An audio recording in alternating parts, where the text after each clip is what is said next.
And Jesus doesn't reply at all.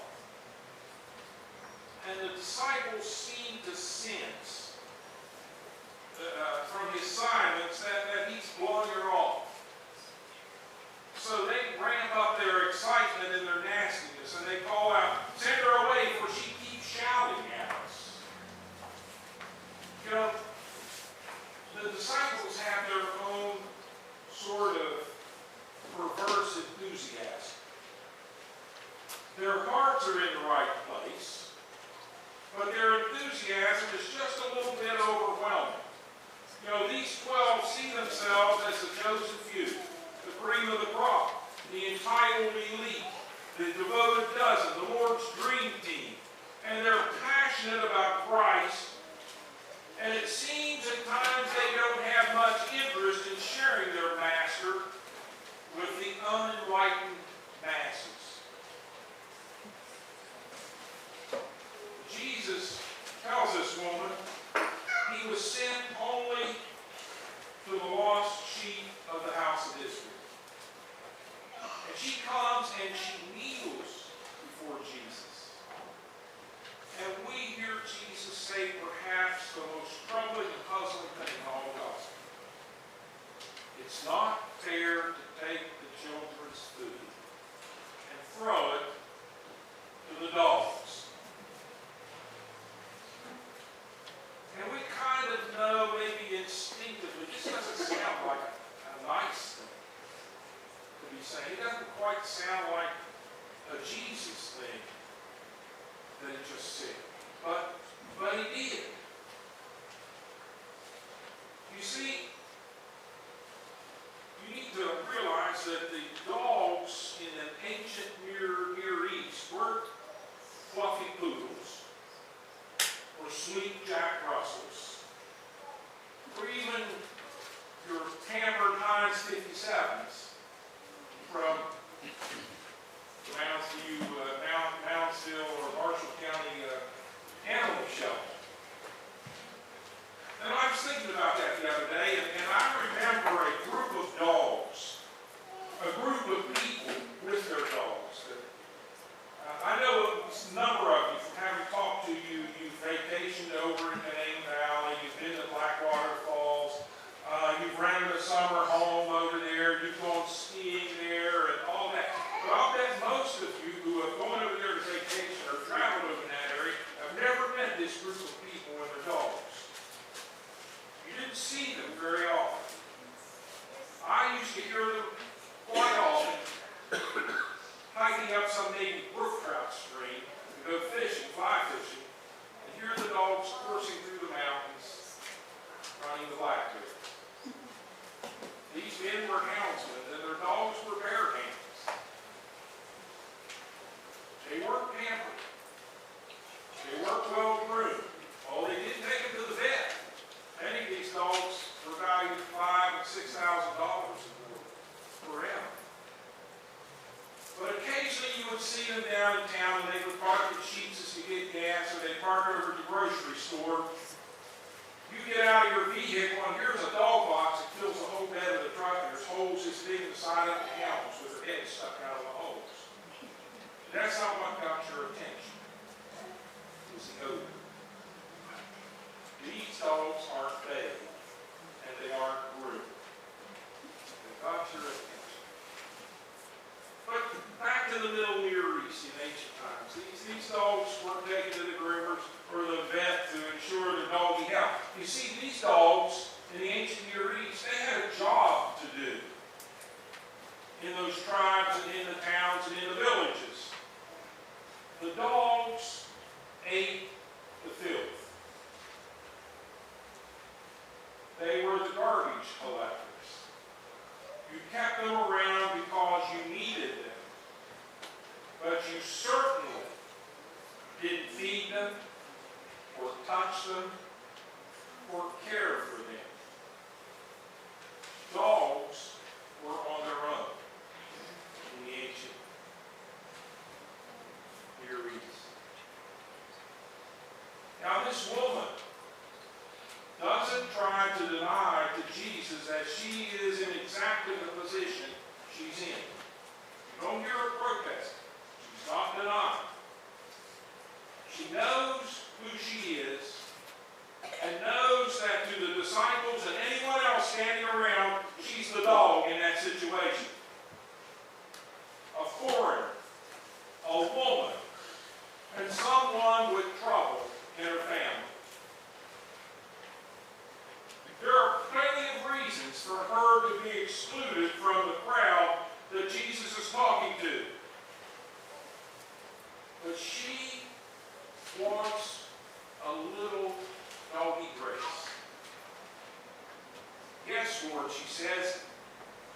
even the dogs eat the crumbs that fall from the master's table. She just wants a little golden grace. You see, she understands the power of God's grace, for she believes so much that she knows that just a crumb from Jesus will suffice. And this is the only place that I know of in the gospel where someone wins a theological argument with Jesus. He tied the wisest scholars of the day in knots, but not this one. Then Jesus says, "Woman, great is your faith. Let it be done for you as you wish." And there it is. Golden grace extended. So how does Jesus take a person who feels like an outsider and turn her into an insider? First, Jesus isn't afraid to bend tradition.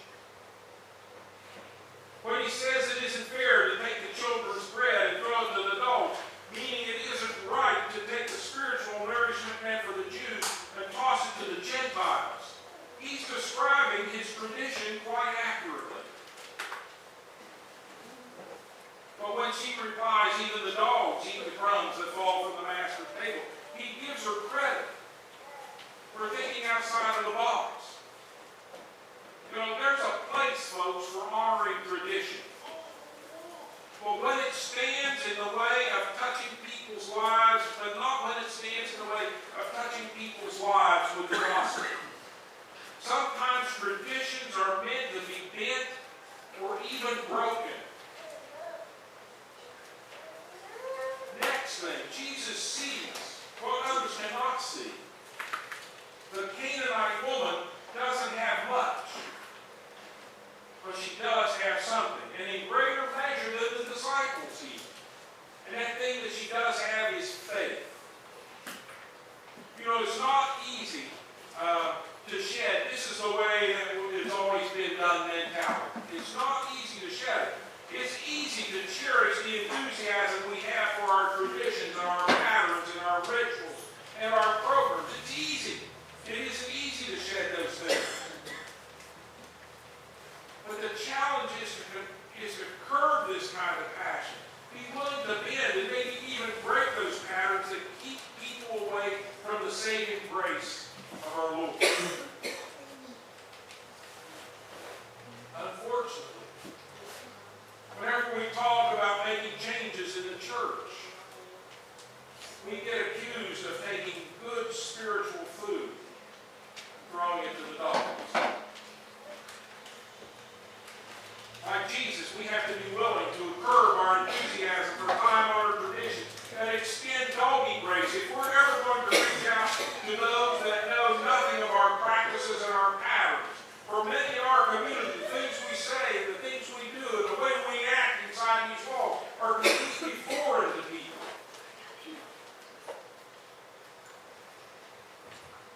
You know, you and I can't afford to come across like the first disciples. We can't. Insiders who were certainly excited about their faith, but also cranky and basically uninterested in sharing their discoveries with the outsiders around them. We cannot come off like that.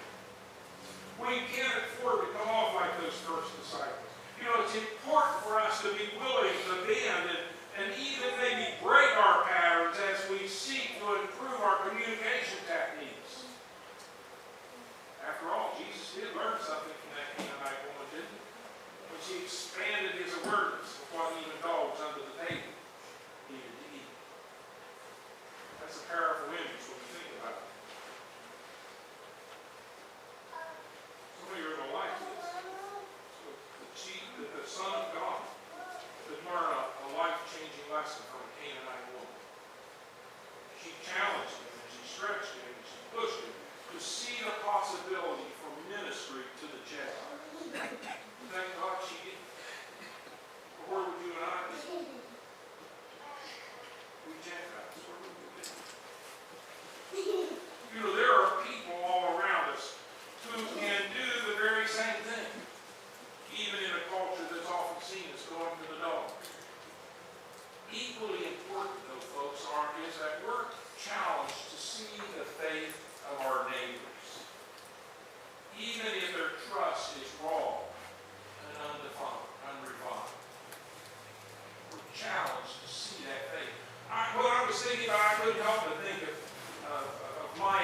staff over at the House of Carpenter on the island. And, you know, most of us know or are kind of, I guess, aware that there are some pretty rough people who inhabit Wheeling Island. And yet, I'll bet you Mike or some of the staff over there encounter people of faith every day. Even if it's just a little bit of faith. Even if it's kind of raw and unrefined because they haven't been in church all their lives like many of us. You see, true believers are not found not only in groups like the 12 disciples, insiders who are convinced that they have a quarter on spirituality. No, you know what? Sincere faith is found among Canaanite women, recovering drug addicts, recent immigrants, and pipeliners, and all the other people that we tend to label as outsiders. We miss an important connection point, folks, if we fail to sense the presence of faith in these lives. And see faith as a potential foundation for a relationship with Jesus Christ. Are we ready? Are you and I, are we ready to extend a little doggy grace? Huh? Are we? What can we do to extend grace to more and more people? What traditions do we need to bend or break so that more may hear and experience the good news of Jesus Christ? You got any ideas on the subject? I'd be glad to hear from you. What can we do to extend the grace of Jesus Christ to more and more people in our community? Come see. Sit down with y'all and we'll have a discussion. Little doggy grace.